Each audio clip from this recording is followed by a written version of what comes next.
Good evening. This is Dave March. This is the Land of Confusion show where we interview interesting people. This is my co-host Paul. I'm Paul O'Brien, Houston local appraiser specialist, and happy and curious individual.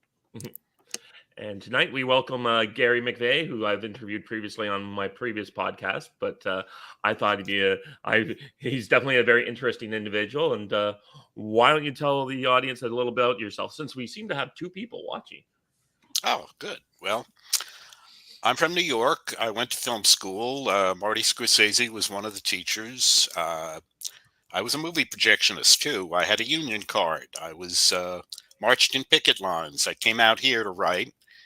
I became the director of the Los Angeles Film Festival, and I did that for many years.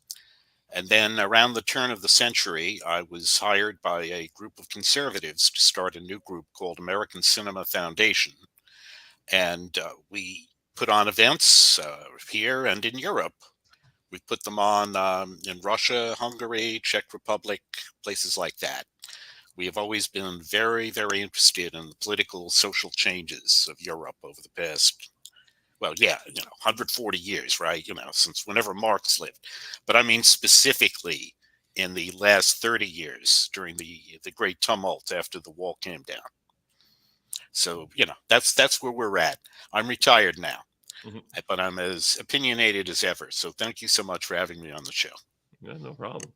Happy to have you. Well, first things first, being retired, one thing I'd like to ask is someone who's 29, about to be 30 in 11 days. If you were my age, what would you be doing, and would you have taken the same path? I'm not sure it would be possible to take the same path. And also, let's face it, demographically speaking, it would not be a great time for you to enter the arts. It's doable. It's always doable. Look, I mean, there have been disadvantaged minority groups. I mean, we smile at that phrase, but let's face it, it's true. If you had been this, talented black director of 1951, you would have had a hard time. It's like some of this is understandable. Some of the hard times that people have getting into Hollywood is never going to go away. And it would not go away if Steve Bannon were the head of Columbia Pictures. It's built into the system. These are desirable, glamorous, high-profile jobs, even the ones that are not in front of the camera, and everybody wants them. So as a result, the competition is cutthroat, and unlike, say, engineering or the military, there are no objective metrics that you can put on most of this stuff. There's no way to come in and prove on a piece of paper that you are the most brilliant directorial talent to hit Hollywood since Steven Spielberg. It's kind of tough to prove it. You've got to get somebody to put up a couple of $100,000 and risk losing it, so that somebody else will put up a couple of $1 million and risk losing it, and then you have a career, and then you get to be Nick Searcy and have at least some choice over what you're going to do. But that is very tough in today's climate. I'm not saying don't do it. We'd better get people to do it. It's just hard for me to say, yeah, jump right into that barrel and let them beat you with bats.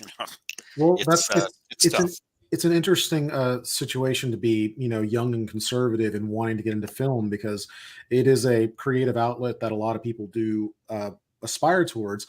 One thing that I'm curious to hear your opinion on is, if you were, mid to late 20s with other avenues outside of Hollywood, such as Netflix, I do believe it's a alternative source, and platforms like YouTube, would either of those have called out to you? You think, if you were in your 20s, do you think you would be able to use do you think you would have been able to use would you have been more inclined to use skills in those platforms as opposed to the traditional platforms?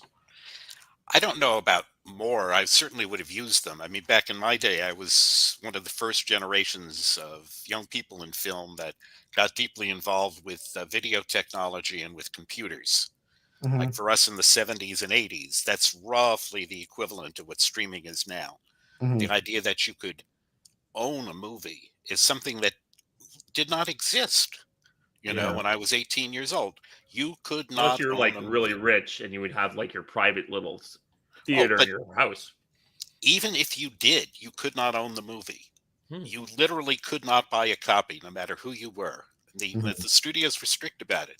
On the other hand, if you were high ranking enough to have one of those little theaters in your house, and several hundred people in Los Angeles do, then you can get the movie for free. They you just pick up the phone and say, "Hi, this is Sam Goldwyn, and I want you to send a print of my movie over to Frank Sinatra," and they do it. You Mhm. know, and it bang just like that. And the print is delivered to the kitchen entrance right next to the milk box. The projectionist is a union guy. He's being paid like $400 to get up before dawn and drive to some rich guy's house and run the show. And everybody's happy with that. A lot of the meanest decisions in Hollywood are made before breakfast because the guy is sitting there running the rushes at 6:30 in the morning, and he's using language which of course I'm not going to use in front of you gentlemen. Mhm. But if they're unhappy, they get to the studio and they built up a head of steam for 2 hours and say, how could you let her get away with that on the set? And those calls are not fun to receive from all accounts. Right. Yeah. Yeah. So the It, technology changes, but you still want to move up the scale of public attention mm, as dramatically as you can, and use a lot of imagination if you don't have a ton of money. sure. Well, that's something that is interesting because on the with more access comes more room for imagination and more ways for people to work in. You have more money being distributed around, and there's more possibilities that are that can happen with institutions that are trying to be built, like the Daily Wire or any other streaming service that's trying to make its way out there. I think even Alex Jones with Infowars is a great example of building your own infrastructure. And this is something I'm curious to hear your opinion on: is as a conservative, do you think it's worth your time to work your way into the industry and try to convert it, or go on your own and construct your own? You're going to have to do both. There's no alternative to that. I mean, after all, Stanley Kubrick didn't get into Hollywood because he showed up with his resume one morning at Fox and they took him. He made his own films. He got his uncle, who owned a drugstore, to put up $30,000, and he made a movie. He went around and he managed to sell the movie for 50. He got that 50, and he got a guy named Jim Harris to put up 150, and now he had a movie about horse racing called The Killing. Mm, That was a big success, and that put him on his way. But he did not come in through a normal process. Kubrick didn't get a film school degree. And in truth, most of today's successful people may or may not have formal training. I had it. You don't need it, especially these days when the technical aspect has been automated away to a great degree. You have to have either a lot of persistence or a lot of money. And there are people who have a lot of money. That's how Sundance did it. You had an almost infinite supply of wealthy liberals that were willing to take a shot on their kid. And 300,000 bucks later, hope they like the results. 9/10 of the time, the movie will not be good. But that 1/10 of the time, the family has really made an investment in tomorrow. And our problem isn't that there are no conservatives willing to step forward and make a film. They're willing to do that. The problem is we are so thinly resourced, we are so vulnerable, there are so few of us that it's like one big failure is catastrophic. Because unlike the liberals, nobody is going to help you up if you fall down and break your leg, artistically speaking. You are not going to get a second chance. And so, yeah, every time one of our guys tries this, or gals, it's going up on the high wire without a net. And do I advise you to do it? Honestly, at 29, yes. At 69, I don't think I would have. sure, sure. So we're throwing the terms liberal and conservative in Hollywood. That can mean a very different thing. As a person in Texas, uh, every conservative and liberal here would be conservative in California. So Mhm. I'm curious to your definition of what is a liberal and conservative, um, let's say, worker, actor, behind the scenes person. What would you say defines the difference between a liberal and a conservative, and maybe somebody who's just, look, I'm just here to work, do my job, and go home. This is the politics stuff is sort of beneath me. I'm just here to make work. Most people in the film industry have rather normal jobs. It's like working for a bank or an insurance company. You work in an office, go to the same place every day. There's a holiday party at Christmas time. There's a sign up list for the Red Cross. It's like working anywhere. It's like working for Mutual of Omaha, the insurance company. Those people have about the same politics as other city office workers pretty much anywhere. I mean, if you walk into a building in Atlanta and you walk into a large office, you'll find gay people, black people, women. It's no different in Hollywood. It does not always necessarily have some political cast to it. There's not always an agenda behind it. You get the agenda when you get closer to the camera, when you get closer to the set. The most opinionated political people, the most left-wing people in Hollywood generally are the writers. The cameramen, and I'm being a bit sexist there, the directors of photography of any sex are usually the most conservative, because you actually have to know something to do those jobs. You actually have to have some achievement and be able to do a little arithmetic in your head, and be able to have the the tough fiber, the personal stamina to be out on the side of a mountain at 3:30 in the morning, knowing that you're just going to stand there and freeze until the sun comes up. It's like a lot of people, when you explain to them about the glamour of Hollywood and explain this is what it means, say they don't want to do it. And the people who do tend to be the kind of people who would do it in the military, construction, any of these, frankly, tough guy professions. So you get an interesting mixture. Directors can be either liberal or conservative. And you're right that liberal conservative probably doesn't mean what it does in Texas, but it's not that different. I mean, Kelsey Grammer not only wears anti-abortion T-shirts, he wears them to parties. Like he'll throw on a tuxedo jacket over one of his blatantly messaged T-shirts and stroll right into the party. He's got guts. Patricia Heaton, the same thing. Gary Sinise, John Voight.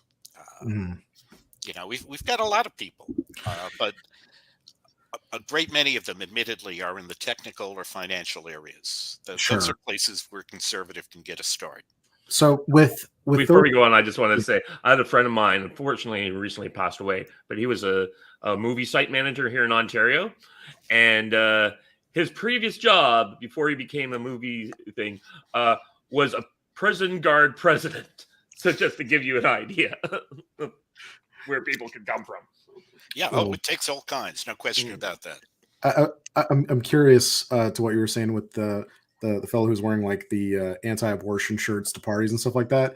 Is that generally viewed with like disgust, or is it there's a certain charm to it? Like, this guy's got balls. I like that. Like that's closer to actually how they feel about it. Is they say, well, you got to hand it to this guy. He's got balls, or in the case of the women, say, well, he's got eggs. So it's when I first got into this, being conservative was considered a sort of mildly eccentric but harmless hobby, like butterfly collecting or stamps or something like that. Yeah. And I was like, I don't know why he does that. He seems so normal in every other respect, but he sort of insists on going off on that tangent of his. But then that's basically ended about 15 years ago. Right. During the Iraq War with Bush, it got harder and harder and harder over the years, because it just got more illiberal in the classic sense here.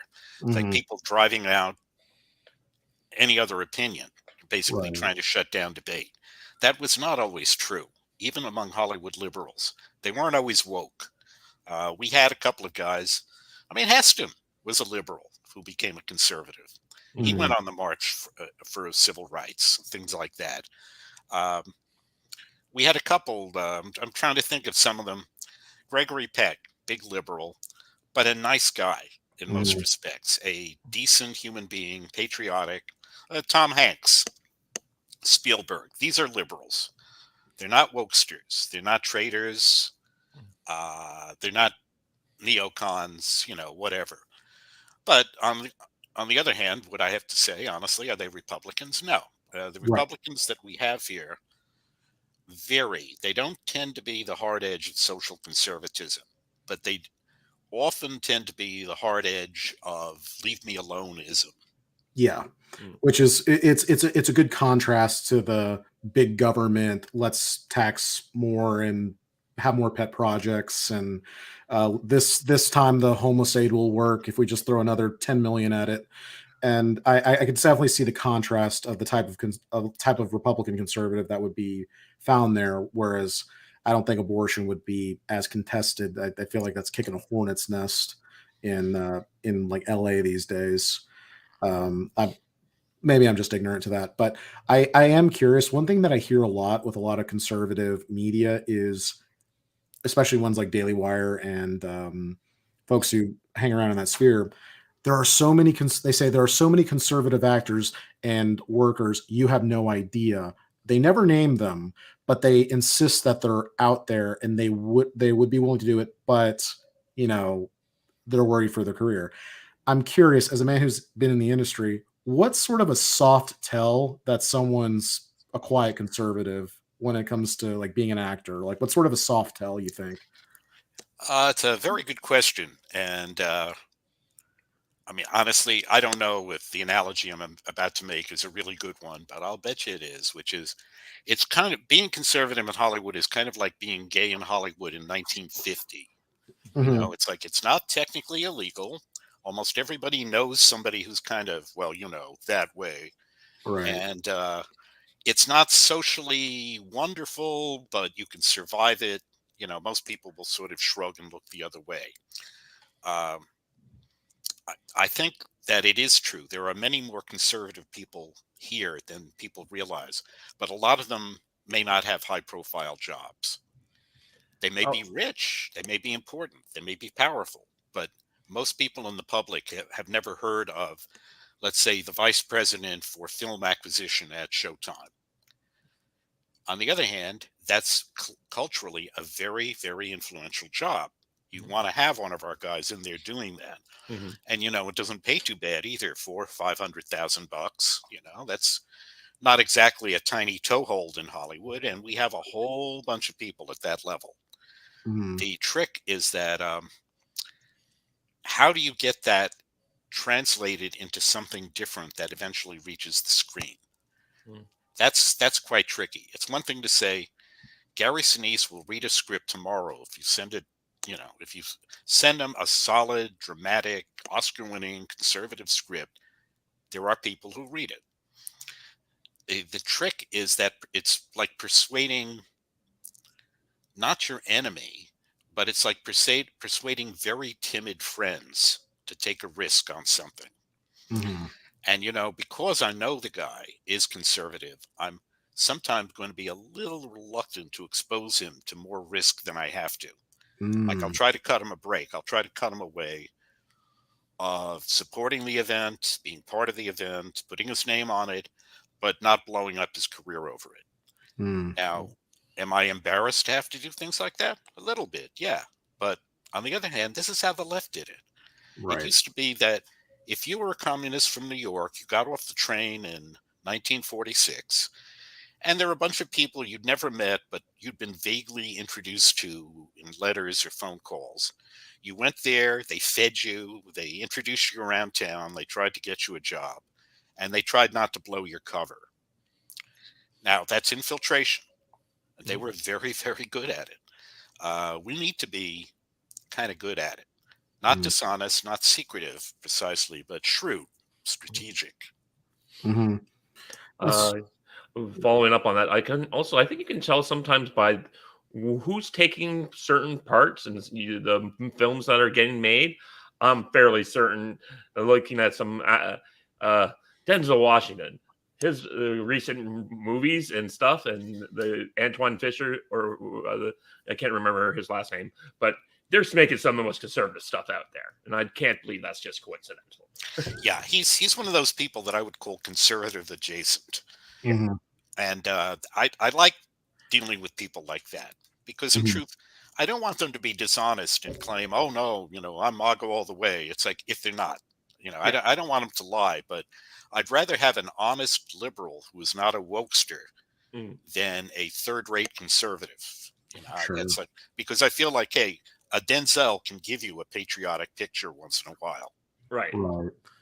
Well, this is something that I've bringing up the communists. It's one thing. The range of folks that Hollywood hates is wide, but when they pick someone they hate, they crank it up to 100. And one person notorious that they cranked it up to 100 on was Donald Trump. And this is something that I can understand why you may or may not like the guy. I to this day still don't understand why they cranked it up to 100 for him. Why he was the existential worst thing ever, and he's probably the one that's most relatable to them. It's, or at least in my in the workings of television, just from my third person perspective here, he has a lot to share with them, and they probably to some extent understands that the type of person he is. And I don't know if it's they know who he is and that's why they hate him, or maybe you could give some insight to that, because I just don't understand the over the top hatred. If I somehow were transported by flying saucer to 30 million miles away and had to describe this to the Martians, actually 200 million miles away, I would have a hard time answering your question, because there are a lot of reasons why it should not have gone down this way. Trump is not by far the most right-wing Republican around, by far. Right. He was the first president who came into office with a shrug about whether or not they should be gay marriage or not. He didn't care. I mean, in truth, let's be honest, folks. Despite his whatever statements he made, he's never lifted a finger against that. He's never lifted his finger to do all sorts of, nefarious things. He didn't try to start World War III. On the contrary, he's the guy right now who's making his brand name out of, I can stop World War III.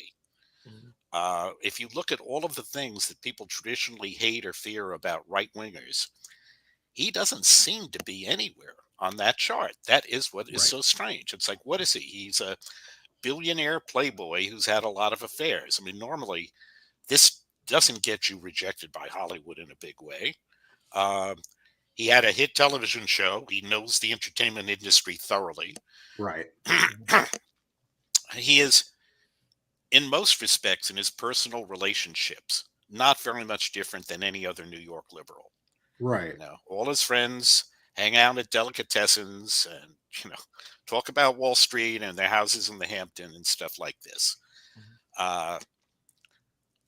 It's hard to explain, except that he made also part of his brand name to be pugnacious, to be the guy who, I'll take on the fight, and I'll take it on. If I don't win, I don't care. At least I had the privilege of fighting. Now, they hated Nixon. They hated Nixon, if anything, as much or more than Trump. Okay. But for somewhat different reasons. Nixon actually was conservative, although few conservatives consider him very doctrinaire at all. The Environmental Protection Agency, the outreach to China, taking off the gold standard. Yeah, I mean, this guy is not Cotton Mather. This guy is not Hitler, and yet at the time Nixon was treated like Hitler. Interestingly, Reagan was never treated that way, even though Reagan was politically more successful, frankly, than either Trump or Nixon. So, yeah, it's hard to explain, except Trump got off to a bad start with these people. He was lied about incessantly. And in truth, he is not the most diplomatic guy in the world. He has no gift for defusing a situation.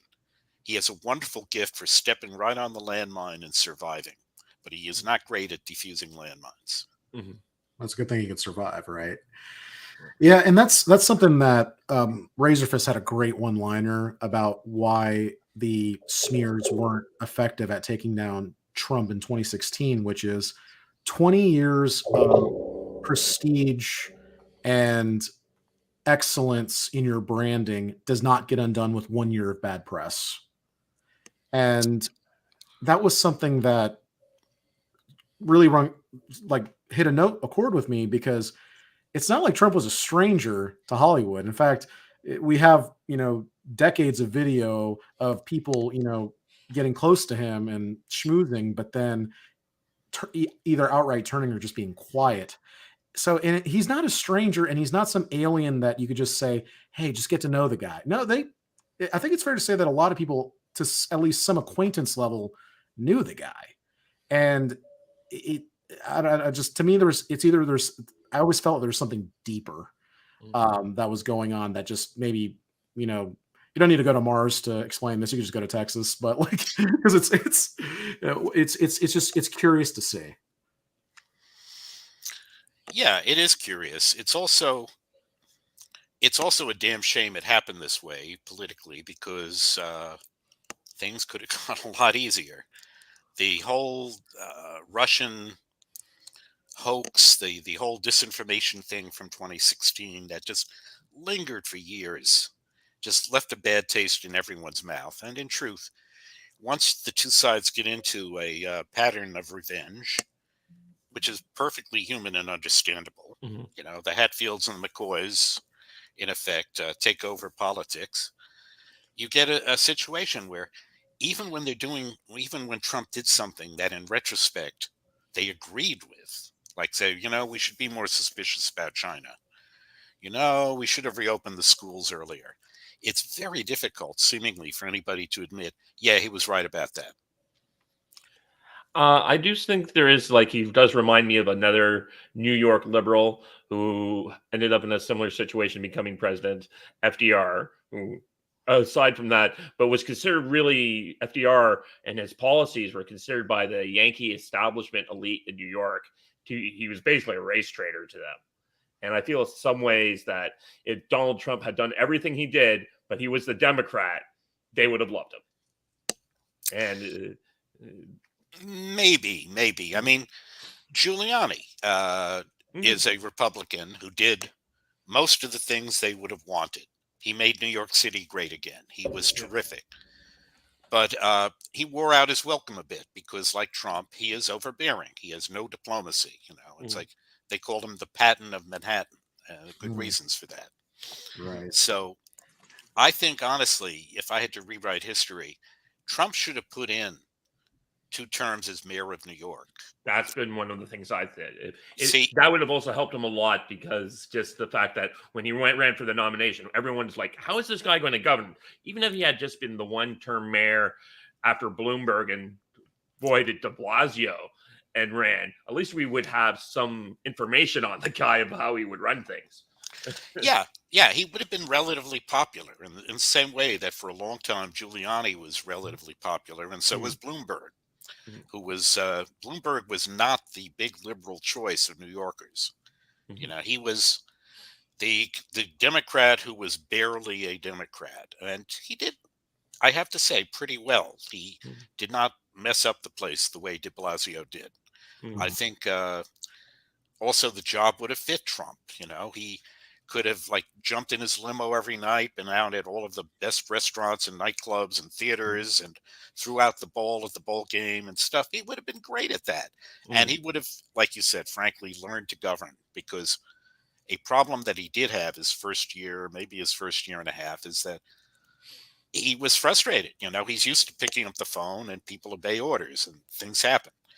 But it can't work that way in the government. You can't just call somebody up and say, "Look, we're moving your state capital." It doesn't work that way outside of private industry. Right. So here's to bring it over to the East Coast now, since we are on the subject of New York. How would you say that relationship between the universities to Hollywood, or just entertainment in general, how close would you, or intertwined would you say the two institutions are, specifically since you are a alumni of NYU? Um, how would you say the current relationship is between those two, between industry and the institution, the education institution? It's not a very strong relationship. Uh, it's there periodically. Hollywood will come out and do an event at UCLA or Columbia University or stuff like this. The ones with film schools, of course, have regular contact with Hollywood, but the mainstream Ivy League type schools don't really have much of a direct relationship with the studios. Naturally, if somebody in the Harvard Corporation, the governing body of Harvard, wanted to get a tour of the Fox lot, I'm pretty sure Disney would accommodate them, but they don't have a truly integrated special relationship. There's a weak link there that could be exploited, at least from our side. Well, that's something that, kind of is also curious because you have what is rooted anti-Semitism that's bubbling up that we've seen this past week at the university system, and then you have what is a very well represented Jewish uh, workforce in Hollywood, and I'm curious to how these two can coexist with one another, and sort of your opinions on would something like what we saw with Harvard, MIT, and Penn in their statements on Capitol Hill, in how would that maybe strain the relationship, or maybe it's always been known and it for the first time ever it's out. There's been an issue like this from time to time. In 1974, when the United Nations condemned Israel, there was a tremendous kickback against the United Nations in New York City, which is very unusual. It never happened before, and has become more or less a chronic irritant since. The United Nations does not seem to like Israel very much, and this has not changed over the decades, and New Yorkers do notice that. Hollywood does not think of universities as intrinsically anti-Semitic, and they're not. UCLA is not anti-Semitic, but they are cowardly. The administrators are basically apparatchiks. They're not educators. They got into this job. They could just as easily be working for the Red Cross or for Planned Parenthood or some other allied, progressive upper middle class organization. So they don't immediately look over this and say higher education is worthless. What they look over to and say, the colleges have gotten out of control and the kids have gotten to be alarmingly ignorant and anti-Semitic behind our backs. Now, we could have told them that. We did tell them that. They didn't want to hear it. And now there's no denying it. Right, absolutely. Did you have a further commentary on sort of the statements that were made on the university? Did that surprise you, the statements that they made on Capitol Hill? Didn't surprise me a bit. And Hollywood has had its own internal reckoning over this stuff because some of the younger people, especially the ones that have been recruited since 2017, which was the Me Too boom, and 2020, the George Floyd hiring boom, are relatively radical. They are not necessarily marching up and down members of Antifa with blood on their hands, but they are radical. They're left. They're woke. This, as I said, this was not necessarily true 20 years ago. You had lesbians, you had communists. You did not have many lesbian communists, and they certainly weren't in a position to hire and fire people. Now they are. So the power balance is shifted in ways that makes very difficult, like a minefield, for Hollywood to change direction, because the very people who would have to be pushed out of their chairs to change the direction are going to be hypersensitive. They're going to hear you coming and they're going to fight back. Up until now, that has basically scared everyone off. And I'll be very curious to see what happens with Bob Iger, who is no Mhm. prize, to be sure. But he has the unenviable job of telling people, look, lady, you just spent 220 million of my dollars on a piece of junk. What are we going to do? This is something Hollywood sincerely did not think they were going to be confronted with. They thought, we'll make mainstream movies, then we'll make some radical movies for the kids, for the lesbians, for the blacks. And it Right. turned out the blacks did not want radical movies by and large. They wanted, you know, Tyler Perry. They wanted normal human being movies about love and loss and life's mysteries. That's an interesting topic that you're going on there, because that's something that quite like is the films that are being created, or should they be created with sort of specialty groups in mind, or is it better to go with a more classic wide span appeal type product? Because in some ways I feel America is almost too diverse to make these nationwide movies with, but then you get hits every now and again that just blow it out that everybody can enjoy. But you know you almost don't want to segmentize the United States, because how deep do you go, how deep do you not go, and because you run the risk of going too far down the rabbit hole, and then you're off-putting to other folks that are just like, this isn't this isn't for me. Yeah. It's I don't know, that wasn't a good question. It was just, where do you think it is? Should the movie should the movies be more like generic, or should they be more specialized? And I think a great example is recently the Barbie movie versus Oppenheimer. Oppenheimer I felt was like a movie made for me, but Barbie I think was better for a general audience. And they both seem to do well, with Barbie, taking the lead a bit. But kind of curious to your thoughts on that. Yeah, I think Hollywood does best with general interest movies. They do best when they can hit the ball right out of the park. The problem is they've accustomed themselves to thinking each and every time they want to get a home run. This is Disney's flaw. It's not just leftism, it's the fact that they have an all tentpole all the time policy. Every Disney movie has to be special. That means every Disney movie costs $200 million, and that means automatically that the thing has got to gross $500 million worldwide before you even break even. Now, how many movies gross $500 million? Not a whole lot, even today. Mm-hmm. So there was a tendency a couple of years ago for the people making unpopular films, frankly, and also, I have to say, some good-hearted minority filmmakers who sincerely wanted to believe that they'd found the pot of gold at the end of the rainbow. That, you see, we're going about it all wrong. We shouldn't be trying to get a big international success with every type of people and every age and both genders. We shouldn't try to do that because it's impossible. Why? It's no longer a mainstream world. We are so many different genders and so many identities, and you can't satisfy them all. So the best way to do it is the Netflix method. Throw everything at the wall. Right.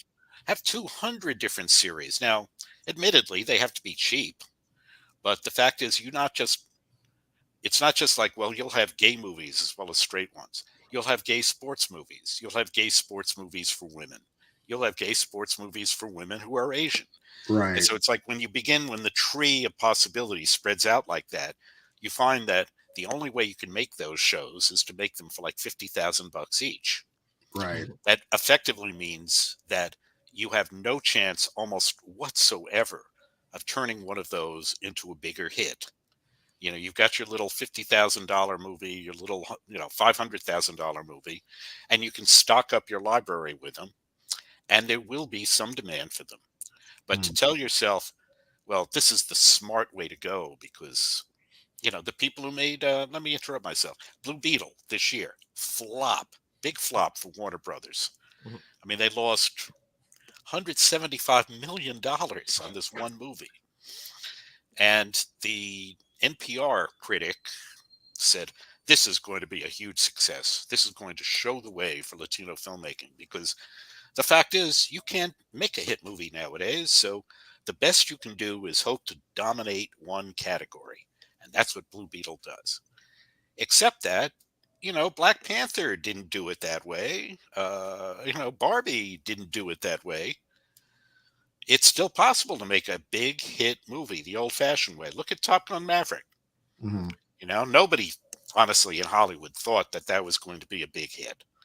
It's like, no, I can't believe they didn't guys with think that was going to be a airplanes. big hit. That was destined to, like, it's perfectly segmented for all these nostalgic. When I went and saw it in the theater, I'm sitting there with all these guys men and women who would have saw the first movie back in the 80s when they were a teenager, and now they have money and they wanted to go back and see that.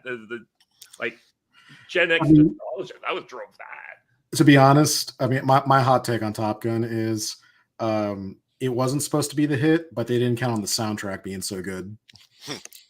Because I'm going to be honest, you take the soundtrack out of Top Gun, it's not the same movie. The original, yeah. The movie. I think the soundtrack makes Top Gun, and I personally feel that was something that was somewhat missing in the newer Top Gun, and also it was actually pretty good as its own movie. When it was trying to be a Top Gun movie, it kind of felt like an imposter, but when it was trying to be its own original story, I actually found myself really enjoying that movie.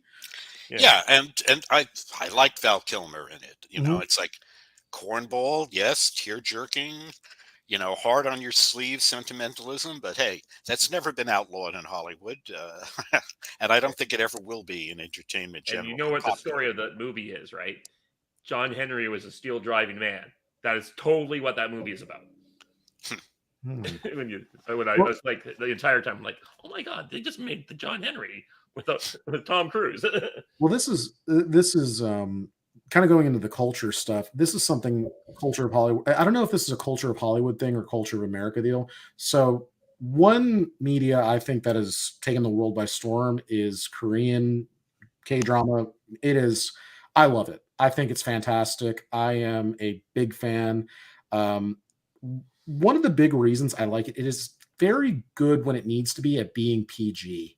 There is a real followed practice in Korea, specifically with women, that girls are supposed to be cute and women are allowed to be hot. Whereas in America, girls can be hot. And that's something that it's somewhat uncomfortable to it's an uncomfortable, consistent thing I find in American media, where you have this real heavy sexualization of young girls, but then in Korea, it's like, no, girls are cute, women are hot. That's the line difference. Why do you think there's that sort of? Do you think that's a Hollywood thing, or do you think that's a Hollywood giving America what it wants? I think it's Hollywood giving America what it wants. I mean, it's like when I go with my wife shopping, we see people, we see how young women are dressed nowadays. It's like, that's not all Hollywood. Some screw went loose sometime in the past 20 years or so. And to be fair, that's not even consistent. I see some wonderful young people out there that are doing just the right stuff, but man, there sure are a lot of others. Yeah. So I can't honestly pin that on Hollywood.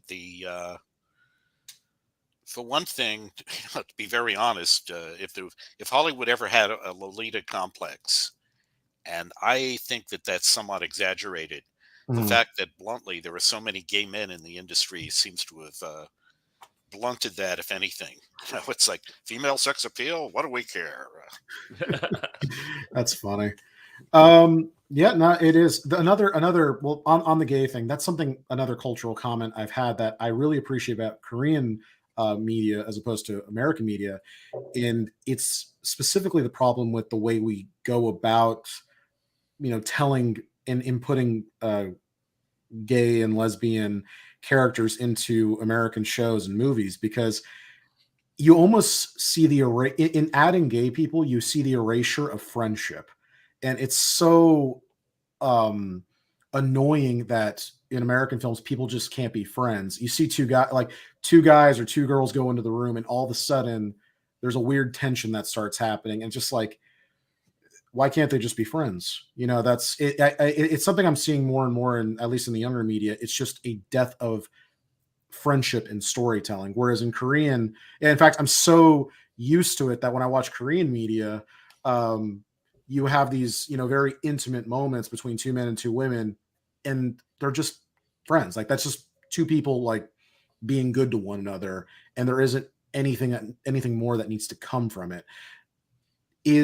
Do you sort of? I don't know if you've seen that, but I personally think there's a drought in the way friendship is portrayed and told in Hollywood, and personally, I think that's has a lot to do with the insertion of LGBT characters, because it's sort of, it's in inserting one, you erase the other.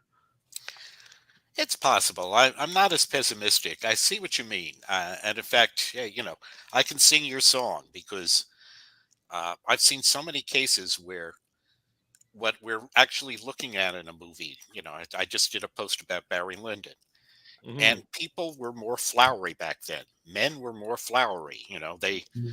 They wore, they used snuff. They had handkerchiefs. They wrote each other letters that today would be considered embarrassingly fruity, but that's normal.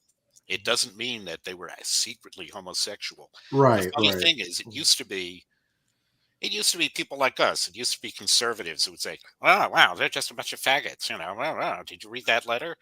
And it's like now the ironic thing is that we got over stuff like that ages ago, and it's the left who's like, "Well, don't you understand? They were gay. I mean, that's the thing. They just don't want to admit they were gay." And it's like, Hmm. no, that's not what it's about. It's because men express themselves differently. It's Hmm. because I'm going to make something up here. You remember the time that in camp when you were 14 and you almost fell off a cliff and this guy saved you and he was your best friend for the rest of the summer, and it's got nothing to do with sexual relations. It's like, Right. Right. do we need more of that? We sure do. Well, I would say the movie Ford v Ferrari, Mm. that's a friendship. There's nothing Hmm. gay about it. You can do that. The problem, I think, is not so much the top prestige products. I didn't see them cram any gay stuff into Oppenheimer. The Mm. problem is they cram the gay stuff into, Disney after school specials where it Right. doesn't belong. And it's what I would call elevator music culture, which is it doesn't call attention to themselves. It just plays in the background like elevator music, and you just get used to it. That's normal. It's always like this. Mm.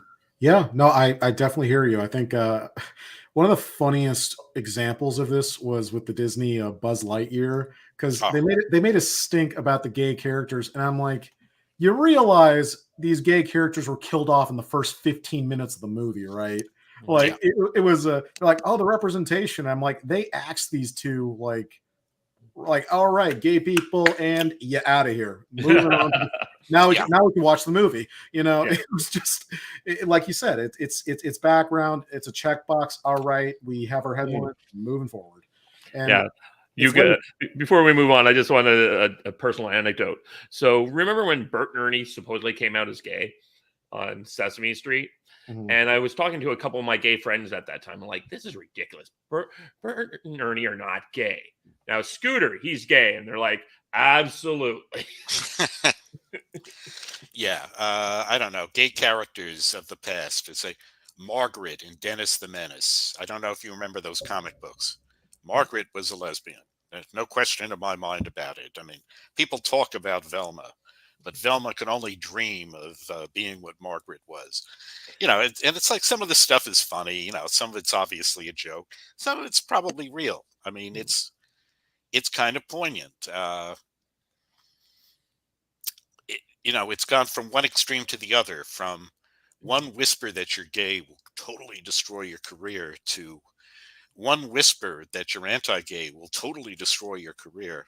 Mhm. It's like, well, how about we not totally destroy people's careers as frequently? Right, and I think that goes back to what you said at the beginning. It's a limited number of positions that many people covet, Hmm.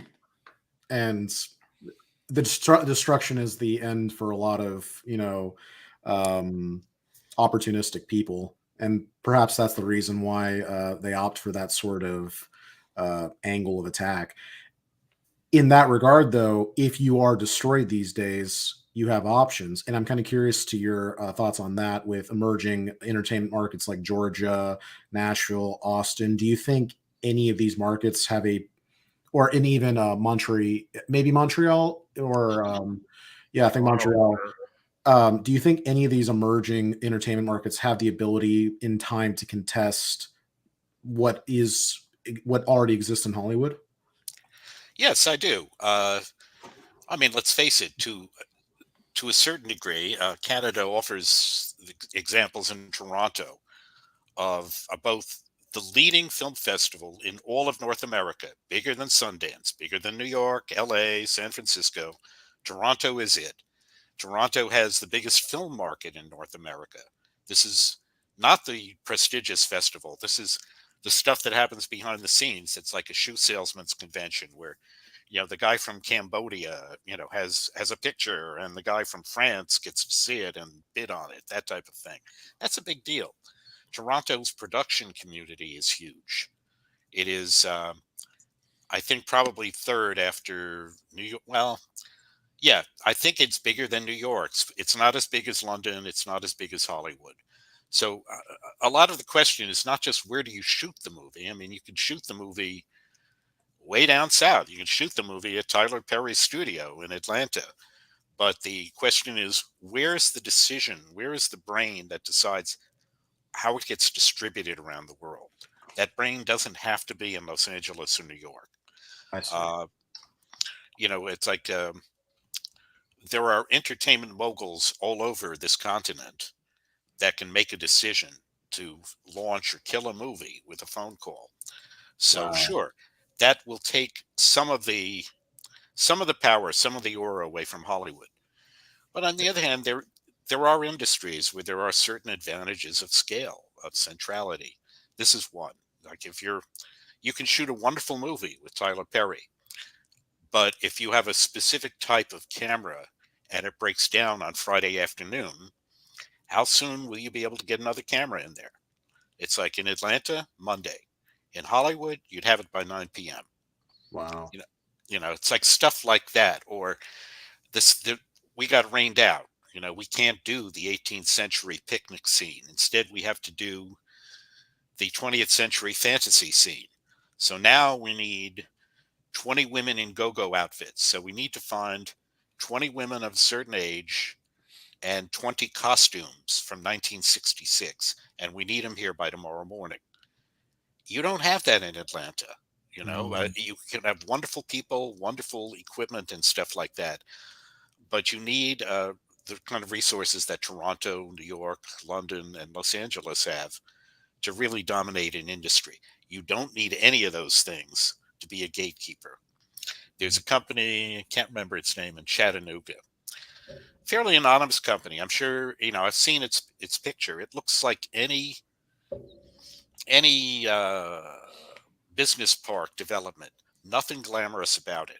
But they program 12 different digital channels. These are available free because they're advertising supported. And they're available all over the country. So you could live in an obscure town that has 2 television stations.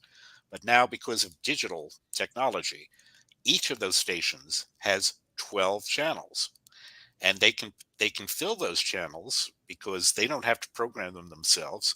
They just flip a switch and they get you get movies with an exclamation mark, straight out of Chattanooga. It goes up on satellite. It comes down everywhere in the country. That person in Chattanooga who runs that company has more power than a heck of a lot of people who are right here in town in Hollywood. It's like, could that develop? Could that become even bigger? Of course, of course.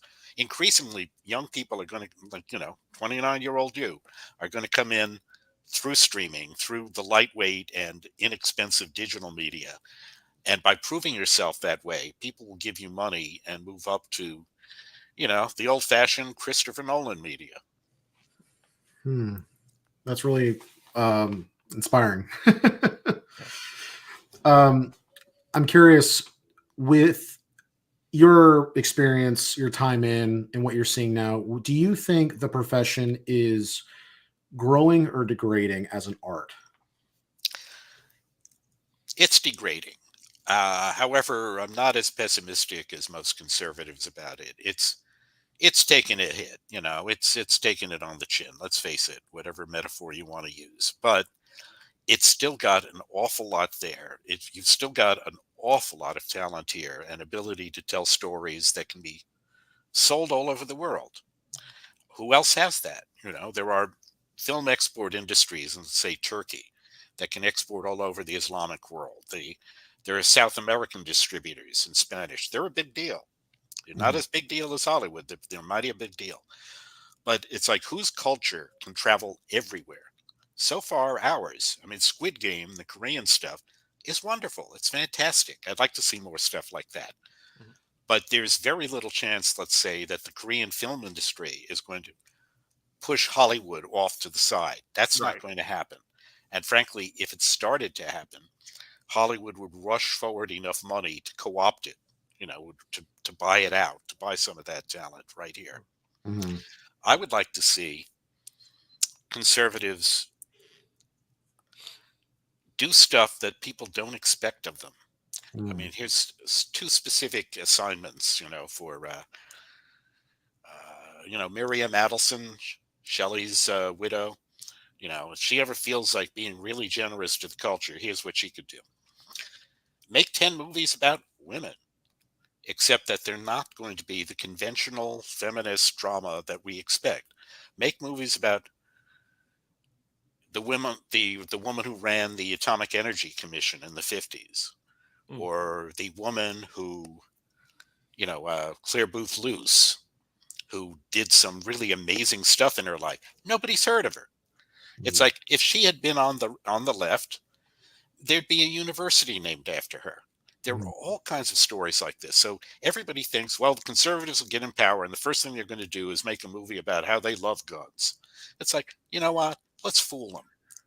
Let's show Yeah. them that, no, let's invade their turf. Let's invade areas they consider their own. I'd said, we have a situation where streaming services like Netflix can buy stuff like Squid Game and make something of it internationally. Mhm. Some of the strongest movies I've ever seen about the hookup culture and abortion come out of Central Europe and Eastern Europe. Some of the most poignant, heartbreaking, you know, artistically creative stuff is done by young women directors who are not woke. They're not even feminists by our standards. And I've seen them, and they're wonderful. And it's like, they never show here except in festivals.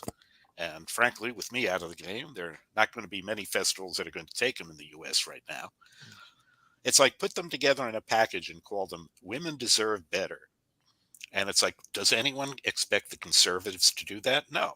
But I think you'd get a lot of chatter, a lot of interest from people who just don't expect this and say, but they're suggesting that, the hookup culture is not a good thing. How could this be? Mm. I got a question for you. You just said about your previous running of film festivals. How Mhm. hard would you think it would be for a group of people to start one, uh, rent a few high school gymnasium kind of things? Like, I mean, It's not hard to do it at all. It's very mm, easy to do it. The trick is to get attention for it. mm, Mm. Is it, can it stand out? Like, one thing that we had as a tremendous advantage is we could say, we're in the we're in the world film capital. So if you show your movie with us, you've got that. You can always look back and say, I had a sold out screening in Hollywood, and mm, no one expected that of me. So you've automatically got that. Um, any festival that you were to hold in a high school auditorium is going to be a nice thing for that local community. If you can run a couple of movies a couple of times a summer, that's a good thing to do. But to make the impact that we're all talking about, how do you do that? It's like, there's a Heartland Film Festival, mm, and they're nice people, but they've never really made an impact. It's not their fault. They are in a location where they don't get a hell of a lot of attention. mm, They don't have the right media connections, and they don't have the right ear, the right eye for controversy. mm, You have to have an eye for controversy, but you have to not be a total jerk about it. Right. I mean, I used to have this problem where people would send me stuff, and I'd have to reject it. I'd, nicest possible way, of course, say, no, we're not taking this movie. We're not going to show it. And they were kind of astonished, like, but you're the conservatives. I mm, mean, if you don't take it, nobody else will. And it's like, mm. well, I'm sorry, that means nobody's going to take it. It's got to be a good movie. Yeah. It can't just be, oh boy, this is the most right wing thing I ever saw. Whereas somebody said, well, my nephew made a 10-minute film about abortion, and I think it's very powerful. And it's like I looked at it. And it's like it's a VHS tape. It's like I can't show this at the Chinese theater in Hollywood. Okay, Right. and it's also it's your nephew's first effort. For God's sakes, it's like the first time he picks up a baseball and a bat. We're not sending him out to Dodger Stadium. Mm, There's a certain procedure, to develop your talent here, and you've got to go through it. And if yeah. conservatives ever get to do that, if they ever actually put themselves behind it, they can do anything. I think Yeah. we I have a way to make challenge it controversial. Yeah. It's I would, and you mentioned one of the people I would want to bring on. It would be like someone like you get people like Razor Fist or Gary from Nerdrotic, and some of those people in the YouTube community could be the guys who are judges at your film festival, and you would get a lot of attention in that kind of way, and maybe have an impact. right. And we are being joined by Omega Paladin. Oh, excellent. Okay. And he's asking about one of the people. Yeah, are you familiar with Chris Gore of Film Threat? Yes, he's definitely that's where this idea came from. I was watching him one time on Midnight's Edge, and I said, super chat and said, "Hey, Chris, you and I need to start a film festival." And then here we have Gary, who knows how to do them. So, Well, here's a question, because it sounds like what gets sent to you is a lot of esoteric conservative topics. To the broader audience, how would you define what a classic conservative story is? Like what, or like maybe like a top three, like what is a classic conservative story? That's like sort of like, it's got a timeless element. Like, yeah, this is a classic conservative story. Okay. How about The Searchers? John Ford, 1956. It's a poignant movie, and it's a disturbing movie in that it doesn't leave you feeling in the end like walk out and whistle the theme song. It's not that kind of movie. I mean, the basic plot is young woman has been kidnapped by the Indians, and John Wayne has to find her, has to rescue her. He does. But by the time he rescues her, she's basically gone over to the Indians. I mean, I'm summarizing a complex plot. No. I'm following. I'm tracking. Yeah. And so in the end, you have a resolution, and it's just kind of sad. You expected a happy ending, and you don't get one. But at the same time, it's like, what is the movie about? Or John Ford's She Wore a Yellow Ribbon.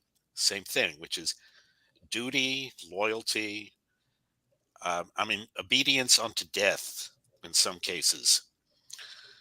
That a man or a person has a certain moral fiber, has a certain responsibility to stand up for the good things he believes. And not everyone is up to the challenge. And so, basically drama is based on some very promising looking people turn out to be failures as people, and some seemingly unlikely people, the laconic loser, the wisecracking guy in the back of the tank who never seems to want to be with the program, suddenly reach in within themselves and find some element of loyalty, strength, devotion, courage that you don't expect of them. To me, that's a good conservative story. It doesn't necessarily mean, oh, whoa, gee, it was a story about cutting the capital gains tax. No, exactly. And but that's actually a really beautiful, like a beautifully simple formula. A code of ethics that you follow through devotion or, loyalty, that is strained by either the world or some external conflict coming at you, that tends to move the people around you. But as they're moved and you are influenced to move, you hold until the end, outcome being good or bad. Yes, I would go along with that. I'd also say, in general, a lot of conservative stories that work have to do with doing the hard thing, Right. because it's right. Yeah. And you sacrifice a hell of a lot. You may sacrifice your life, but you did the right thing. Right. And yeah, holding to those ethics good outcome or bad. And yeah, that ties it all together. With abortion, you have that child, even though you know it's going to be tough and you know it's going to be a challenge. It's your ethics. You're not going to take the out that is abortion. I think uh, with parenthood, it's easy to say I throw my hands up and say I'm done with this, but no, I'm going to put my head down, slog through it. I think Pursuit of Happiness, Will Smith, uh, you know, when you're at your lowest, hold, don't, you keep at it and you keep pushing through. You're right. That is the definition of a conservative story. Identifying, defining those ethics, being loyal to them no matter what. So, yeah. And you're right. It is in the form of taxes. It isn't. It doesn't have anything to do with taxes or guns. It can. I'm not going to let you have my guns. I don't care what you say. F you. These are mine. And maybe that does end up in a shootout where I die, but I held my ground. I think there are some conservative causes that are easier to sell to the public than others, and there's certainly some that are easier to sell in Hollywood than others. Mm. I think, for example, the transsexual, characters, plot lines, whatever, are a fad to some degree. Yeah. To a great degree, not to a total degree. In other words, those people there's going to be a handful of those people that are going to exist, but generally speaking, they're not going to have their own shows on CBS on Thursday night. So it's like if we look ahead 5 years in the future, there's some social conservatives who I think believe that if we could just dislodge the wokesters, we'll never have to see a gay person again. Well, it's idiotic. Of course not. We're not stupid. I think if Hollywood merely cuts out the worst of the woke stuff, that's great. And I think we're going to see some of that, but it's not going to be enough. You're not what I would like to see, ideally, would be a movie that is somewhat has the effect of, let's say, Patton. Mm-hmm. That makes people think, guy's a son of a bitch, but maybe we were wrong about him. Maybe we were too quick. Maybe we didn't look at the whole picture. Mm-hmm. You'll see stuff like that, but it will take a while to emerge.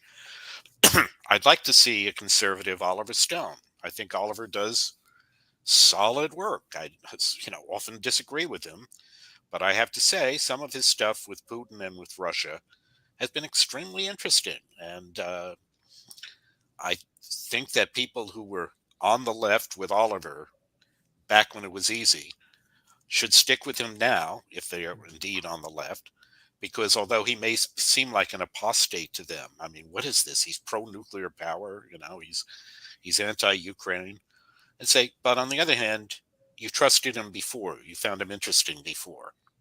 When you and I debated JFK, you were on his side. Well, now's the time for you to stand up for somebody who has switched sides.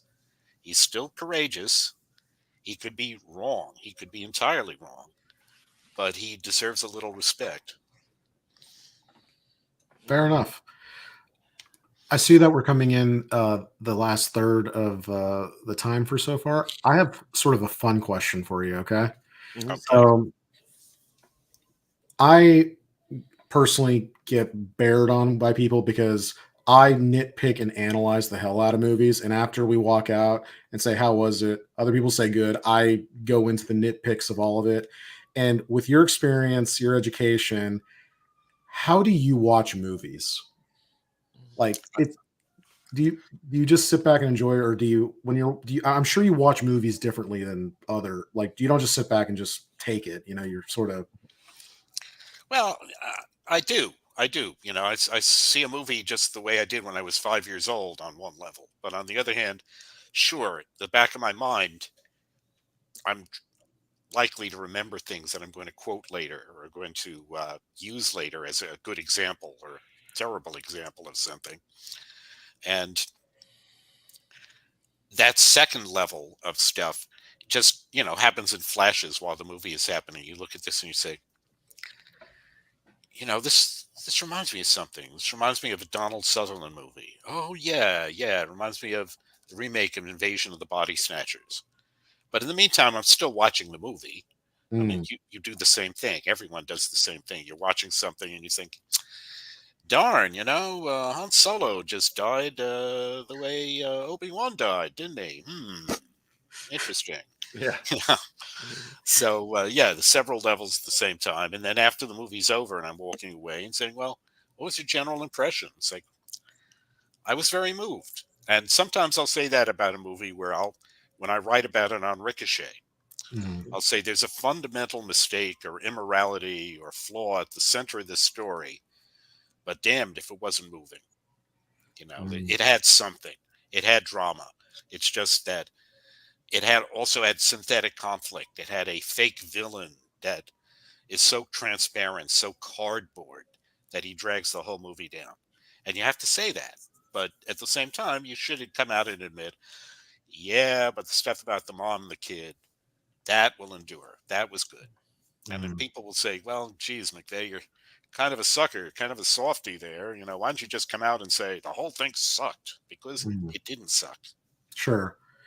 Yeah, and that's the part of being a critic. You find the good and the admirable, what stood out versus the shortcomings. But typically, and this is it's kind of where I get at with movies. I enjoy going to the details, like camera angles. Where did they choose CG? What kind of like I go like even into their clothes or makeup, and for me, it's sort of doing the math equation in my head. Okay, where did they put their money in what details? Because Mhm. that to me tells me so much about a director, and once you sort of know what to look for, I find myself appreciating a lot more movies because they're like, okay, that's where all the money went into there, or wow, it's kind of slow here, but then it almost adds a little extra to the story. It's like, why did they put emphasis on this and not on this? And to me, very very little of big production is by accident. It's a very controlled process. So I love playing the interpretation of why did they do this instead of this? Why did they shoot it like this as opposed to any other way? That's sort of my fun in having the movies. That's my definition of fun. Other people are like, you're weird, but I like it, you know? Yeah. Well, yeah, you're right. One of the director's main jobs is to break things up into shots. Mhm. Simple as that. And you really don't know how good a job he or she does until you get them into the editing room and you take a look at it and say, do we have the finest, the highest moments of drama in the scene? Are they on film? Because sometimes it's on paper, but you did not get it on film. I mean, you may literally have the words, but the way movies are made, of course, that you do a master shot. Okay, two people talking in a room, and you do the two shot. You looking at the girl over the guy's shoulder. You're looking at the guy over the girl's shoulder. Obviously, when you're looking at that actor, they, they've got to be at their best. But there's a transition point between one of them has the killer line, and then 2 seconds later, the other one has the killer line. Where do you put the cut? Well, Mhm. on the set, really, you don't know, or you seldom know. Is when you get into the editing room and you run it back and forth, and you notice she does something with her eyes, something sounded kind of evocative, like you're getting a little bit more acting than you realized you had on the set. And you say, damn, I'm going to keep that. Okay, so I'm going to hold off the transition to the wide shot until Mhm. she's done looking at it with this thing of doubt of like, she's just said, basically, not so many words, I'm pregnant. Are you going to stay with me? And it's like at that moment, the guy may start talking, but you will cut back to her reaction because that's the key in the scene, which is she's the one waiting for the verdict on her life. So Right. bang, you cut to that. And like I said, you don't always know that on the set. You don't always know what you have until you get it into the cutting room. Mm. I mean, Stanley Kubrick used to say that the only reason he filmed movies is that he would have something to edit in the cutting room. Yeah, for me, it's always about the script. Maybe it's the writer thing, but I just noticed like if a movie or TV show has a really good, tight script, and uh, you get that going, I could put up with a lot of crap as long as the dialogue and the shots are coming together. And Mm. Well, let's see. I'm trying to remember. Alan Pakula was the director of All the President's Men, Mhm. 1976. And Robert Redford happened to run into Warren Beatty at some event. And the two men, by the way, are not friends. They don't like each other. Hmm. But at least, unlike a number of other Hollywood situations, Warren did not sleep with anyone's wife here. So at least, there's no acrimony on that level. Yeah. But Beatty came up to him at a party and said, "You're working with Pakula." He said, "Yeah." He said, "Just make sure of one thing. Just make sure you've got it before you go out on the floor." He meant, on the floor of the studio where you're going to shoot it, because he correctly identified Pakula's weakness, which is he was not a decisive guy.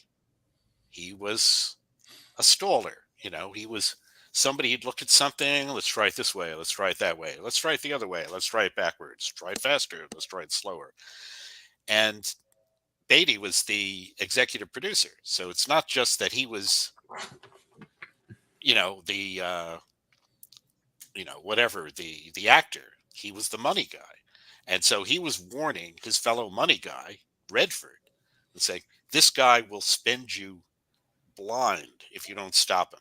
You have Mm. to have it on paper before you go out there, because an astounding number of directors think they're so good they'll make it up on the spot if they have to, and it almost invariably goes wrong.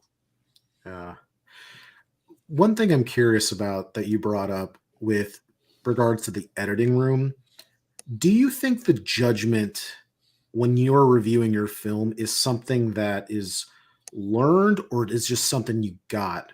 Because I feel when you have people like Christopher Nolan and Oppenheimer, I don't know if he's sitting there saying, "Well, will the audience think this is good?" Or you know what, they're gonna. Where Christopher Nolan, I feel, is more like they'll catch up. Yeah, Like he's not dumbing anything down for us. Or Martin Scorsese with like Silence. I recently watched that a month ago and was just like, wow. And I don't know if he sits there and says, "This is what I want," or "This is how I want the audience to feel." As a you know, as an editor or director, are you like, I know you're probably doing both, but is it preference of the empathy for the audience versus what I'm trying to do? Is that is that is that something that's learned or just something you got?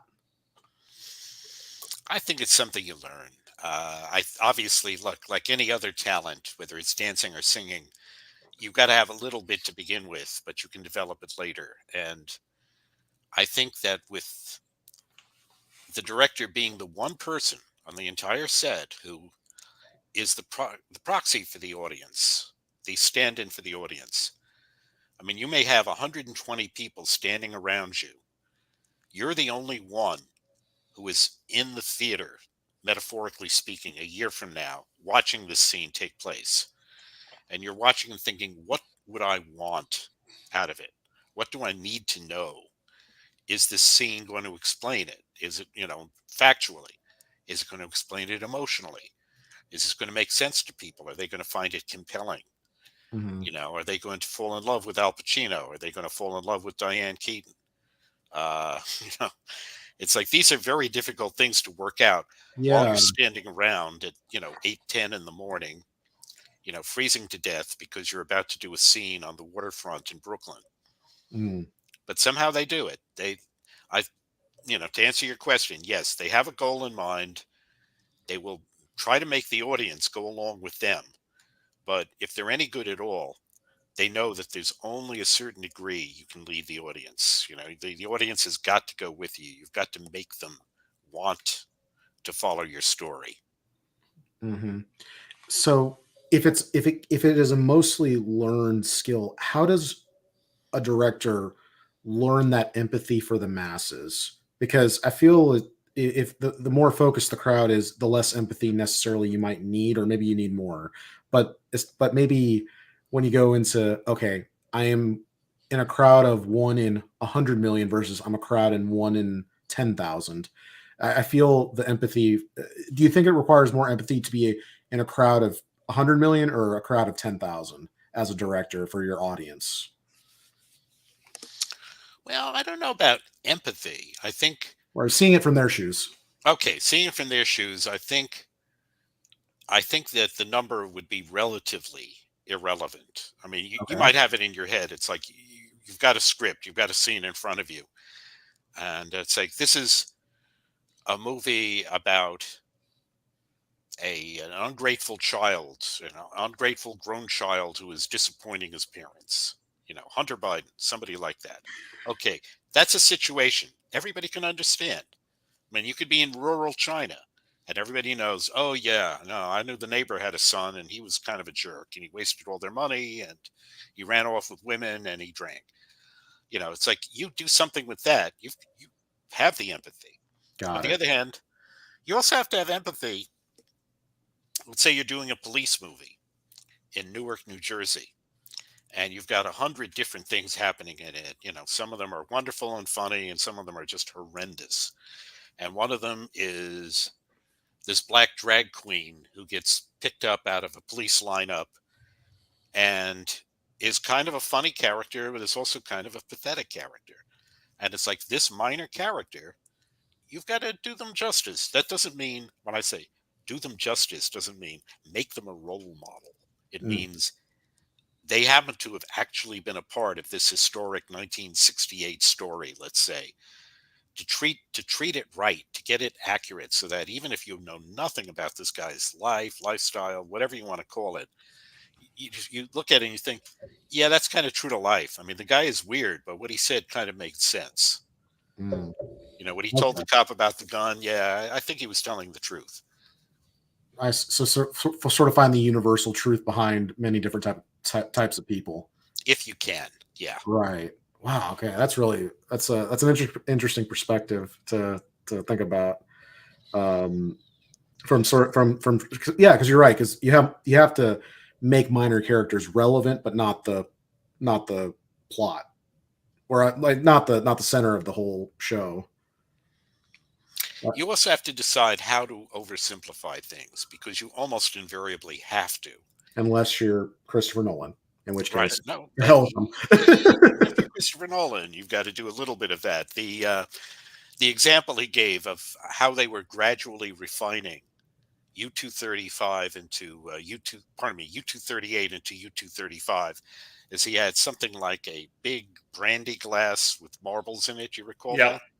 And then the other one, the plutonium, he had a smaller vessel, and he had a different color marble, and there were fewer of them. But in both cases, there were a couple of scenes where you could see the things accumulating in the glasses, and you knew they're getting closer to the deadline.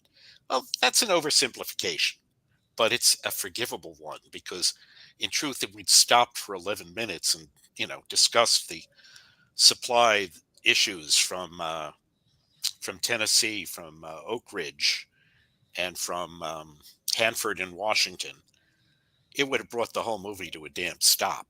And Right. so, It's already 3 hours long as it is. yeah, that's just it. I mean, Apollo 13, I love that movie. I mean, this Mhm. is, the joke is men love Apollo 13, which is true. And there's oversimplification there, but you've got to, because otherwise the thing would just come to a dead stop. So what they do is they're rather clever about it. They tell you right off the bat that let's see, I'm trying to think of a good example. Oh. They say something like I thought it was the we're nudity venting breaks. something out into space, right? Or we're venting out into space. It's got to be the Mm. oxygen. And down on the ground, they're thinking, oh, okay, so yeah, we got to shut this off for the electrical supply. So you generally get the idea of what they're doing. They're trying to shut down the systems to conserve energy so they make it back to Earth in one piece. Mhm. But as they're mentioning stuff like, well, have you checked the IU? I mean, they're talking about the inertial navigation unit. They're talking about a thing loaded with gyroscopes then in those, pre-satellite days. Pardon me, not pre-satellite, global positioning satellites. Yeah. The only way you could tell where the hell you were was something called the IU.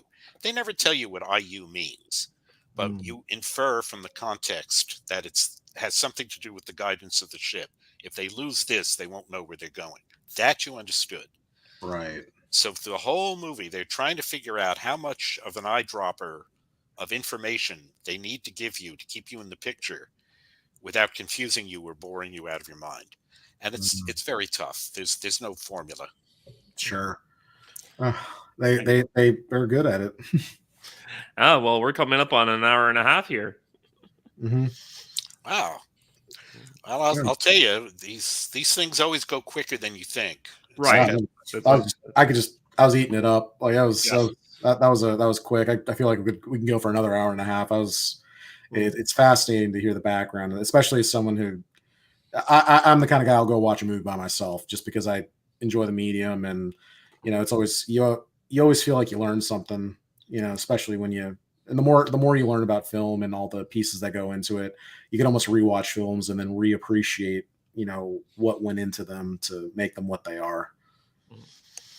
I always feel, honestly, Paul, that having an Irish American name is all it should take to get into Hollywood. But regrettably, the town has never seen it my way. Oh, yeah. Well, I mean, it's a good name. I'm only concerned that like 6 other people would have it. It's true. I mean, how many Paul O'Briens are probably out there? Yeah. IMDb will differentiate you. Oh, you'll be Paul number 1, and Paul number 3 will be the production designer on a show you didn't see in 2007. There we go. Can't get the mix up, right? No, I mean it's we got weird backgrounds. I'm Colombian Irish, so that's why I kind of have the different mix. But it's pretty typical to be the Hispanic European mix in Houston. We're that sort of melting pot down here. Oh man, my daughter got engaged this year, and I have to brag for a second. Go for her boyfriend, her husband to be, is an engineer from Texas. Nice. And it's like, if you're a California conservative, this is like winning the lottery ticket in life. It's like, oh my God, I can't believe it. What luck. And I met his parents. They are wonderful people. His father is a physics teacher, worked in the school system, I think, outside of Austin, some suburb outside of Austin. And brilliant man. And, the funny thing is, there's so many stereotype busters wherever you go. I mean, I'm from New York. I don't actually much sound like Archie Bunker. My wife does not sound like Fran Drescher. And the in-laws, my counterpart in Texas, is Hispanic. His family has been in South Texas for like 150, 170 years. And he can speak Spanish, but when he's speaking English, he has utterly flat Texas pronunciation. You could be talking to Lyndon Johnson. And, this is the thing about America that I don't think liberals get, and I don't think, frankly, Europeans often get, that we're at home with this. Conservatives have no problem with this. That's the way this country has always been at its best. It's just such a, not a tragedy. It's a libel. It's a slander to say, well, of course, in America, it would be horrible to have a vowel at the end of your name. It's like, well, that's nonsense. Yeah, I didn't even know that's how they talked. Yeah. Well, that seems like a really good place to leave it off for this time, but we would love to have you back on a future time and get more into this there, Gary. Okay. No, I'll be looking for it, Tori, and I'll also be looking for your stuff on other topics. Yeah. I mean, you've always been willing to take an unconventional tack on Ricochet, and I appreciate the courage. So good for you. Keep up the good work. And even if I argue, I appreciate the fact that it was you behind it. Okay. Well, thanks. We'll see you guys later. And I think next week we'll take a break because it's pretty much the Christmas week. But I might run the Ricochet Christmas party as a separate Zoom call or something and put a link on the site for people. Anyways. Christmas. All right. If there's going to be a Christmas party, let me know because I'm going to stock up for it. Okay. And goodbye to everyone out there, all our lovely viewers. And thank you so much, Gary, for coming on. You're outstanding. Thanks for inviting us. Thanks for having me, Paul and David. Bye-bye then. Bye-bye.